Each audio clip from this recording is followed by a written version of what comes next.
వచ్చేసింది ఆది శ్రావణం షాపింగ్ అంతటికి అతిపెద్ద కేజీ సేల్. కేజీ సేల్ తో పాటు up to 61% of 1+1 offers, combo offers ఇంకా మరెన్నో. CMR shopping mall. సర్కారు చావు దెబ్బ కొట్టింది. రేవంత్ ప్రజాపాలనలో రాష్ట్రం కాస్త రైతు ఆత్మహత్యల రాజ్యంగా మారిపోయింది. తెలంగాణ తొలి సీఎం కేసీఆర్ పాలనలో ఆగిపోయిన ఆత్మహత్యల పరంపర ఇందిరమ్మ రాజ్యంలో మళ్లీ మొదలైంది. సంక్షేమ పథకాలు సరిగ్గా అమలు కాక, సర్కారు సాయం అందక వేలాది మంది అన్నదాతలు ఉరికొయ్యకు వేలాడుతున్నారని రైతు స్వరాజ్య వేదిక సర్వేలో వెల్లడైంది.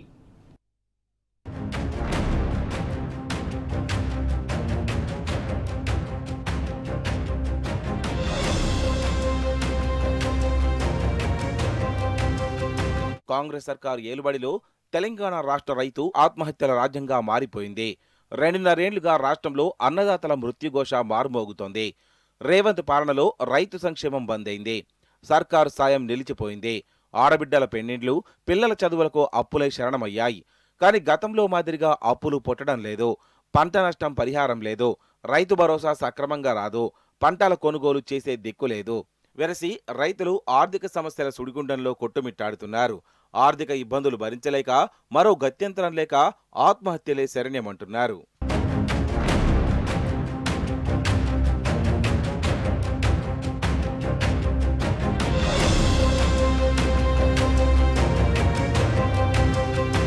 కాంగ్రెస్ సర్కార్ అధికారంలోకి వచ్చాక రైతు బీమా పథకం లెక్కలు పరిశీలిస్తే కండ్లు బైర్లు కమ్మే పరిస్థితి నెలకొంది.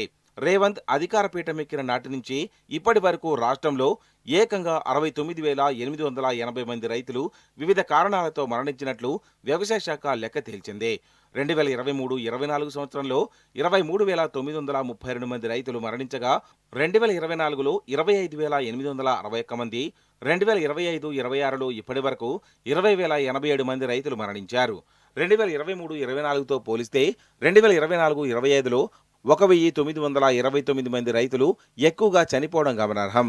సామాజిక కార్యకర్తలు చేసిన సర్వే, వివిధ పత్రికల్లో ప్రచురితమైన వార్తలు, పోలీస్ స్టేషన్లలో నమోదైన కేసుల వివరాల ప్రకారం 30 నెలల్లో కేవలం అప్పుల బాధతోనే 1000 మందికి పైగా రైతులు ఆత్మహత్య చేసుకున్నట్లు లెక్క తేలింది. అదేవిధంగా రైతు స్వరాజ్య వేదిక నిర్వహించిన సర్వేలో 625 మంది రైతులు ఆత్మహత్య చేసుకున్నట్లు తేలింది. వీళ్ళంతా కేవలం అప్పుల బాధలు భరించలేక, సర్కార్ సపోర్ట్ దొరకక తనువు చాలించారని సర్వేలో వెల్లడైంది.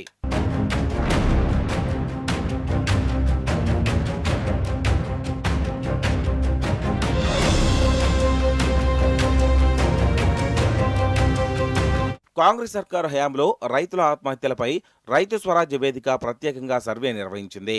గ్రామాల్లో పర్యటించి ఆత్మహత్య చేసుకున్న రైతుల కుటుంబాలను పరామర్శించి కారణాలపై ఆరా తీశారు. ముఖ్యంగా గతంతో పోలిస్తే రాష్ట్రంలో ప్రజా సంక్షేమం, రైతు సంక్షేమం సరిగ్గా అమలు కాకపోవడమే రైతుల ఆత్మహత్యలకు ప్రధాన కారణంగా వెల్లడైంది. సర్కారు సాయం అందకపోవడంతో రైతులు ఆర్థికంగా మరింత కుంగిపోయి ఏమీ చేయలేని స్థితిలో ఆత్మహత్యకు పాల్పడుతున్నట్లుగా తేలింది. ఒకవేళ సర్కారు నుంచి సాయం అందితే ఎంతో కొంత రైతులకు ఆర్థిక భరోసా దొరికేదని, కానీ ఇప్పుడు ఆ పరిస్థితి లేదని సర్వే తేల్చింది.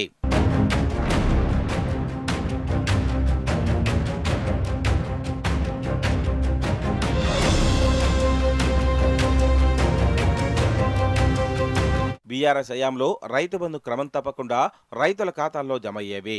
కానీ ఇప్పుడు కాంగ్రెస్ సర్కార్ ఓ సీజన్ పంపిణీ చేస్తే మరో సీజన్ కోత పెడుతోంది. ఇలా 2.5 ఏళ్లలో రైతులకు ఏకంగా 28,720 కోట్లు ఎగ్గొట్టింది.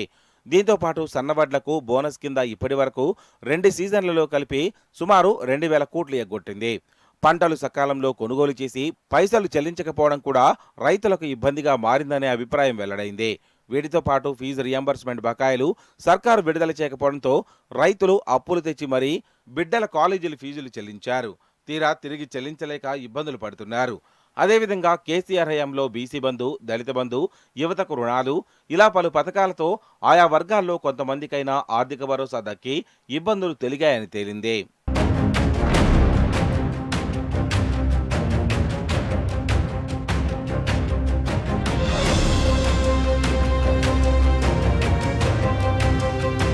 కారణం ఏదైనా కావచ్చు, రైతు మరణిస్తే ఆ కుటుంబం ఆర్థికంగా ఇబ్బంది పడొద్దు అనే మానవతా దృక్పథంతో తెలంగాణ తొలి సీఎం కేసీఆర్ రైతు బీమా పథకాన్ని అమలు చేశారు.